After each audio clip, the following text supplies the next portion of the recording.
পরে প্রকাশ্য দিবালোকে shoot out, বাড়ি থেকে ডেকে এনে প্রথমে সিগারেট, তারপর মাথায় গুলি করে হত্যা।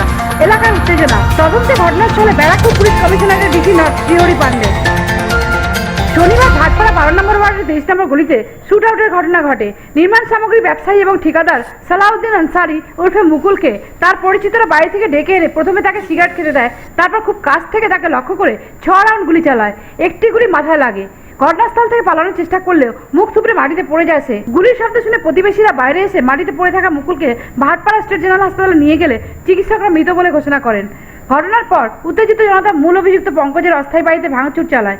তৃণমূল নেতা প্রিয়াঙ্কু পান্ডে জানান, মুকুল ও আততায়ীরা পূর্ব পরিচিত। পুলিশের তদন্তে অপরাধী নিশ্চয়ই ধরা পড়বে। জাস্ট 10:30টার সময় কল এসেছে 10:35 কি 12 নম্বর ওয়ার্ডে বাকড় মহল্লার পাশে গুলি চলেছে। 2 মিনিট পরে খবর পাই কি মুকুল বলে ছেলের উপরে অ্যাটাক হয়েছে, গুলি চলেছে, তাকে হসপিটাল নিয়ে যাচ্ছে। সঙ্গে সঙ্গে ভাটপাড়া আইসিকে ফোন করেছি।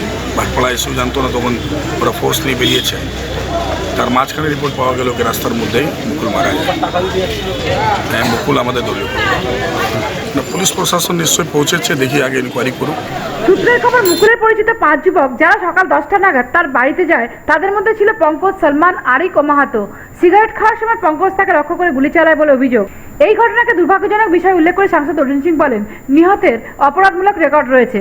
খুনি ও নিহতরা একসঙ্গে থাকতো। অপরাধীদের পারস্পরিক বিরোধের কারণে খুনের ঘটনা ঘটেছে বলে অভিযোগ করেন সাংসদ। দুর্ভাগ্যজনক ব্যাপার আছে, একটা ছেলে মারা গেছে, কিন্তু এই লড়াইটা কিন্তু ওই আমার মনে হচ্ছে এদের নিজের মধ্যে ভাগ বটরা। আমার যতটুকু খবর আছে, যারা সঙ্গে থাকে তারাই মেরেছে। তো ওখানে অনেক রকম আছে, এরা দুর্নীতি করে। এই যে ছেলেটা মরেছে সেটাও রিনাউন্ড লোক আছে, কামারাটি আগে থাকতো, ওখানে বোম ব্লাস্ট করে 2 জন মারাও গেছিল। এইভাবে এর অনেক রকম কেসও আগেও অ্যারেস্ট হয়েছে। কেন যারা মেরেছে তাদের পরিচয় হলো তারা একসঙ্গেই থাকে। কিছু নিশ্চয়ই পার্সোনাল কোনো ইগো, কোনো লড়াই, কোনো ঝামেলার মধ্যে আছে, এটা মেবি হতে পারে।